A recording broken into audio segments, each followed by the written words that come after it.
장기적으로는 우리 돈이 인생에 어마어마한 영향을 미치듯이 그 돈을 더 효과적으로 잘 다룰 수 있는 가이드를 해줄 수 있는 핀테크 기술들이 세상에서 가장 큰 산업 중에 하나로 성장해 갈 것이라고 생각하고 있습니다.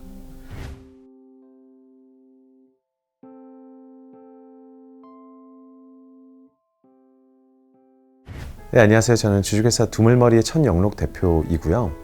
아마도 그 유튜브 줄리어스 천으로 익숙하시거나 부의 확장이라는 책으로도 조금 익숙하신 분들도 계실 것 같아요. 현재 분리오, 분릴레오라는 서비스로 한 1,600억 원 정도를 운용하고 있고요.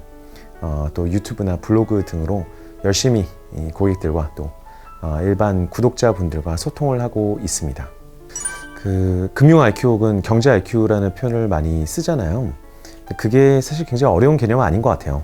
우리가 하고 있는 대부분의 게임이나 혹은 어릴 때부터 했던 보드게임이나 아이들끼리 하는 일종의 협상 놀이 같은 게 다 주어진 자원을 어떻게 나눠 갖고 어떻게 더 활용성을 높이느냐 하는 그런 고민을 하는 재미가 있잖아요. 그런 것들이 사실은 경제관념이거든요. 우리가 흔히 하는 대부분의 온라인 게임들도 이런 경제관념 때문에 저는 재밌는 거라고 생각하고, 한국 사람들이 이 경제관념을 굉장히 똑똑하게 잘 즐기는 것 같아요. 근데 문제는 실제로 이 금융이나 실제 돈을 가지고 자기가 살아가는 환경 내에서 이 자원을 조율하는 문제에 대해서는 교육을 받을 일도 거의 없고 사전 연습해 볼 경우도 거의 없어서 뭐 대출 이자가 뭐 어떤 의미인지, 마이너스 통장을 어떨 때 쓰는지, 그리고 장기적으로 현금 흐름이 어떻게 발생하고 어떻게 관리해야 되는지, 주위의 자원에 대한 관념들이 일반적으로 굉장히 부족한 건 사실인 것 같아요. 금융 IQ나 경제 IQ가 성장하기 굉장히 힘들다라는 문제점이 있는데, 사실 인생을 살다 보면 어떻게 하면 더 효율적으로 잘 살 것이고 내가 원하는 것을 더 잘 달성할 것이냐의 문제는 대부분은 이제 경제와 금융의 문제라는 말이죠. 그래서 이런 금융 IQ를 높이기 위해서는 어떤 교육들이 필요하고 어떤 이야기들을 들려드려야 될까를 저도 굉장히 많이 고민하고 있는 주제입니다. 한국 분들이 일반적으로 그 경제 IQ가 굉장히 높으실 수 있는데 그런 교육을 잘 못 받아서 사실 좀 낮은 편이 아닌가 생각이 들어요. 그러니까 우리가 경제적으로 생각하는 습관이 잘 안 되어 있고, 더 무서운 거는 그런 경제적인 이야기를 하는 것에 대해서 굉장히 불편해하는 문화가 많다 보니까, 특히 저도 아이들을 키우고 있지만 아이들한테 그 돈을 가르쳐 주는 것 자체를 굉장히 망설여하거나 터부시하는 경우가 많아요. 그래서 어떤 자리에서는 항상 돈 얘기를 하고, 또 어떤 자리 어른들 앞에서는 돈 얘기를 함부로 하면 안 되는 그런 문화 때문에 전체적인 한국인 집단으로서의 돈 IQ는 좀 낮은 게 아닌가, 이런 걱정을 하게 되는 거죠. 금융과 기술이 융합되는 과정은 결국 데이터를 어떻게 확인하고 데이터를 활용해서 우리에게 필요한 요소를 분해해서 이익이 될 수 있도록 만드는 그런 과정일 것 같은데요.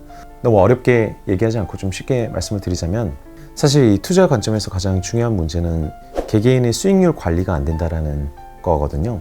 내가 어떤 투자를 했을 때 이 지금 보여주고 있는 수익률이나 손실이 무엇을 의미하느냐, 내가 의도했느냐, 통제할 수 있는 부분은 없을까, 그리고 어떻게 해석해야 되는가 등을 한 사람 한 사람에게 맞게, 그 사람의 성격에 맞게, 그 사람의 사정에 맞게 몇 년간 투자해야 되는지 등의 어떤 본인의 계획에 맞도록 관리를 해드려야 되는 이슈가 있는데, 이게 사람이 하기에는 너무 시간이 많이 들어가고 소위 규모의 경제가 발생하지 않는 부분이 있습니다. 예컨대 전문가 한 사람이 관리할 수 있는 사람은 50에서 100명밖에 되지를 않아요. 그것도 대부분 이제 주먹구구식으로 약간 직관에 의존해서 이뤄지고 있는데, 어떻게 하면 10만 명, 100만 명, 1000만 명의 계좌를 다 각자의 사정에 맞도록 운영을 할 수 있을까?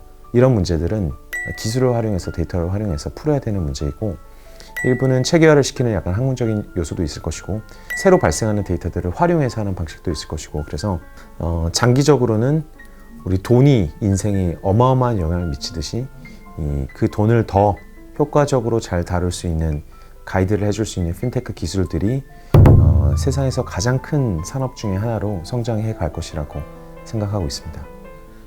핀테크라는 게 돈에 관련된 거의 모든 서비스와 기술을 일컫고 있기 때문에 상당히 그 광범위한 범위가 있죠. 예를 들어서 보험이라거나 송금이라거나 뭐 이체, 자산 관리, 뭐 투자, 뭐 모든 영역에서 이제 핀테크들이 각기 다르게 서비스들이 개발되어지고 있는데요.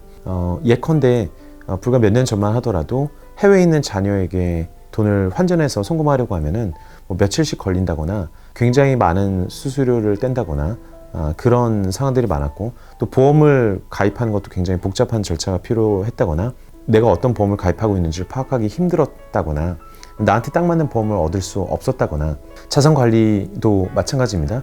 내가 가입하고 있는 펀드가 어떤 특징이 있고 어떤 경우에 어느 정도 손실이 발생할 수 있고, 그리고 내가 구체적으로 원하는 자산 구성이 맞는지 이런 것들을 체계적으로 파악하기가 굉장히 힘들었어요.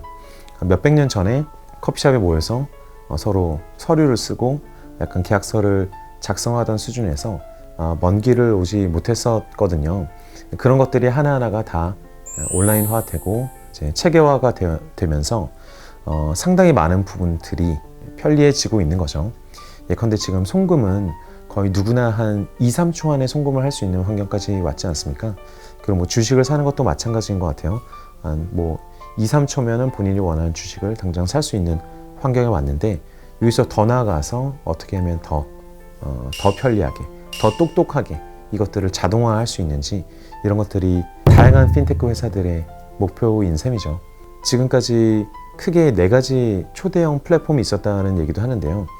첫 번째는 인터넷이었다면, 두 번째는 클라우드, 세 번째는 모바일, 네 번째는 핀테크일 수도 있다라는 얘기까지 하고 있습니다. 모든 서비스에 일종의 돈이 오고 가는 기능들이 붙고 구조화된 보험 같은 게 붙고, 서비스만에 돈과 관련된 부수적인 서비스가 붙으면서 세상 모든 서비스는 일종의 핀테크가 되지 않을까, 이렇게 바라보시는 분들도 계세요.